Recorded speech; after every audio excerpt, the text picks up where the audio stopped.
If you have purchased the 21-ounce bottle kit, your bottle will fit into any standard cage. If you have purchased the 28-ounce bottle kit, you will need to first install the provided cage on your bike.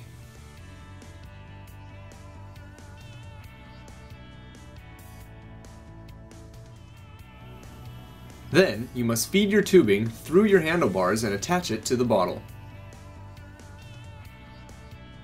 Attach the tubing with the zip ties in a crisscross pattern for maximum stability. Measure the tubing so that you can drink comfortably while riding. Clip the tubing when you have decided on a length and attach the bite valve.